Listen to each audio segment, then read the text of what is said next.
2 taong bago ang 2016 presidential elections, kumalas sa PDP laban si Vice President Jejomar Binay at bumuo ng bagong partido. Isa sa posible raw niyang maging kapartido si Sarangani Representative Manny Pacquiao. Natanong naman ang Malacanang kaugnay sa mga lumulutang na posibleng maging katandem daw ni Interior Secretary Mar Rojas kung tumakbo man siyang Pangulo. Kabilang na po si Presidential Sister Chris Aquino. Yan at ang komento ng Palasyo sa report ng saksing si Sandra Aguinaldo.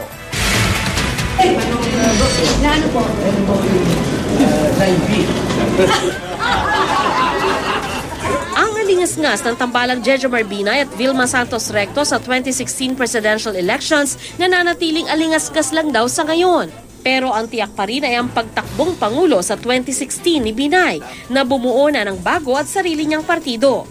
Wala pa itong pangalan pero makakasama niya raw sina Sarangani Representative Manny Pacquiao, dating Cebu Governor Gwendolyn Garcia at posibleng ang tiyuhin ni Pangulong Aquino na si dating Congressman Peping Cojuangco.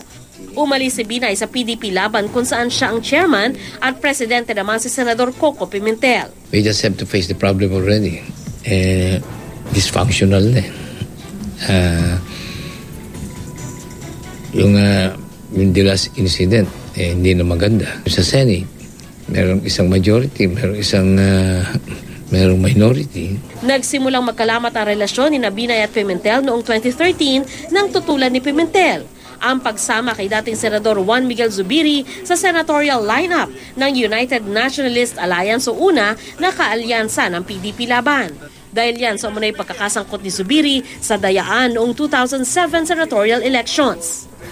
Sa pagalis ni Binay bilang leader ng PDP laban, asahan na raw ang pagkalas naman ng PDP laban sa UNA. Kung matatandaan, tumakbo sa administration coalition si Pimentel. I will anticipate that the prevailing sentiment is for us to disengage the party from existing coalition so that we will be free.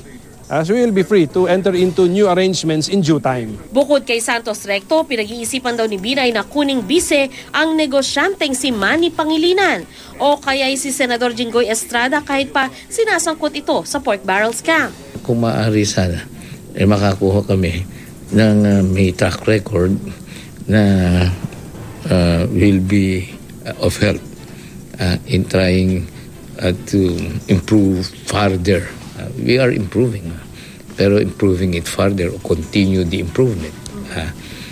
Sino makapagsasaltaan nun? Di siyempre yung mga economist. Si Senador Jinggoy na Pangulo ng Partido ng Masang Pilipino, handa raw ibigay ang posisyon niya kay Binay.